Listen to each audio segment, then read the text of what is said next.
Ating bansa, maraming umiiral na kultura. Bawat sulok ay may napakagandang pamumuhay at kakaibang kabuhayan. Lalo na ito makikita sa pagitan ng mga tauhan ng Ilaya at Ilawod. Pero kahit na iba ang kanilang pinagmulan, may kakayahan pa rin ba silang magtulungan at magsama-sama?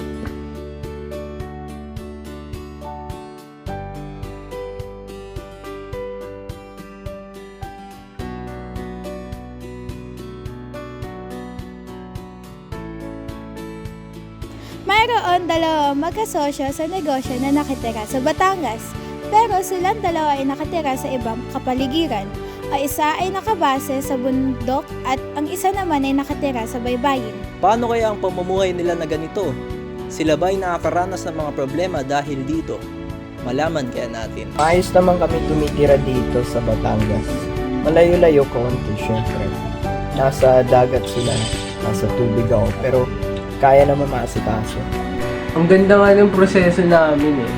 Ako nagdadala ng isda, siya naman sa punong kahoy at palay. Sabay namin yung binibenta, pero inahati namin pagkatapos nun. Paano nga ba sila nagsama-sama? Noong unang panahon, ang kanilang pamumuhay ay hiwalay.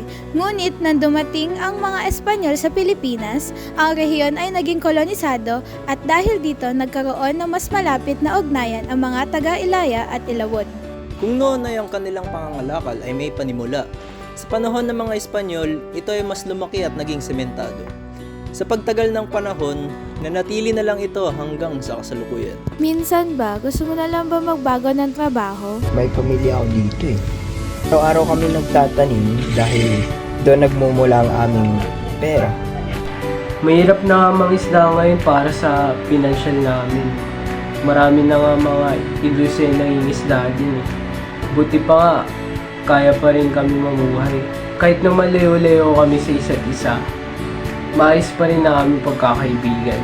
Pero sa kanilang sabay na pamamalakad ng negosyo nila, mayroon pa rin ba sila suporta sa pagtatag nito? Sa moderno panahon, ang pagdating ng mga industriya, lalo na mula sa mga ibang bansa, ay nagsilbi na rin kakompetisyon ng dalawa. Dahil din mas marami ang tumatangkilik sa mga industriya ito, mas bumababa din ang mga demand para sa negosyo ng dalawa. Grabe, nung natikman ko yung products nila, sobrang sarap, tas sobrang authentic talaga. Kasi yung iba mo nalang binibenta ng mga bagay. Grabe, sobrang detalyado. May kita mo talaga yung mga handmade talaga siya. Yung gawa talaga nila na gamit kamay. Tapos, may kita mo doon na pinaghirapan nila talaga. Kaya, sa kanila talaga ako bumibili pag meron akong gusto or pet. Masarap yung pagkain nila, bukod dun, saktong-sakto yung presyo at mabubusog ka na.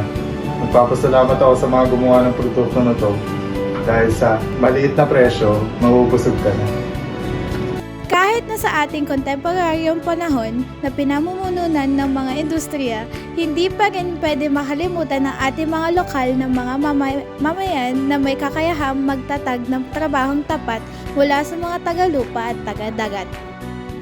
Ito ang ating lipunan at ako si Shim Noveno. At ako si Rafi Bohica.